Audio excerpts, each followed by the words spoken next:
Hello! Follow Math Joy for unbridled mathematical adventures. Come on, let's go do some math. All right, so this notation here is telling us to take the second derivative with respect to theta of sine of theta squared. So first, we take, the first derivative, now the first derivative of sine of theta squared, I look at this and I see this as sine of blop.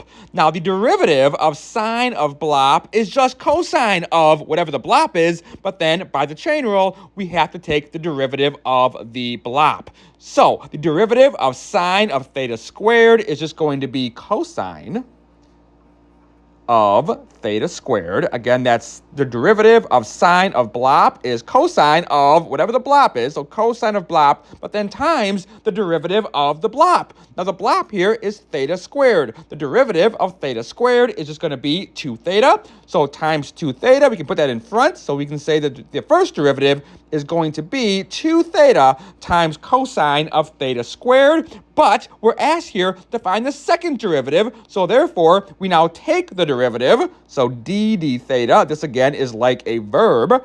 d theta is like a verb telling us to take the derivative with respect to theta again of 2 theta times cosine of theta squared. So now what we have here is a product. We have the product of 2 theta times cosine of theta squared. So therefore, to take the derivative, we can go ahead and use the product rule. The product rule says we have a product that we're taking the derivative of. We take the first times the derivative of the second, then plus the second times the derivative of the first.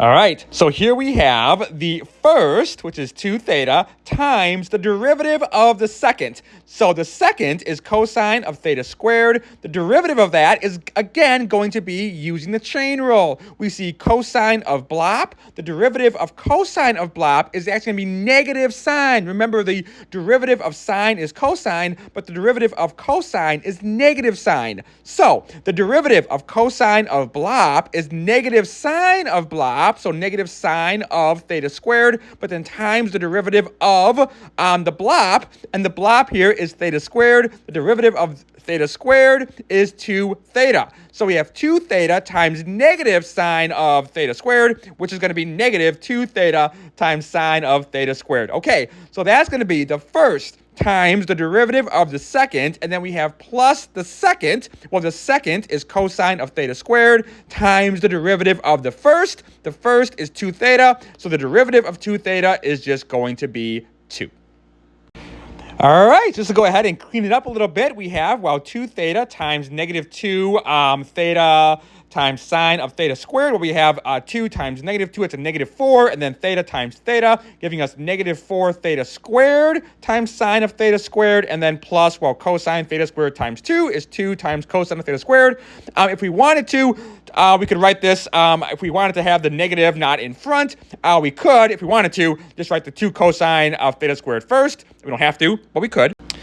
And say that the second derivative here of sine of theta squared is going to be equal to 2 cosine of theta squared minus 4 theta squared times sine of theta squared.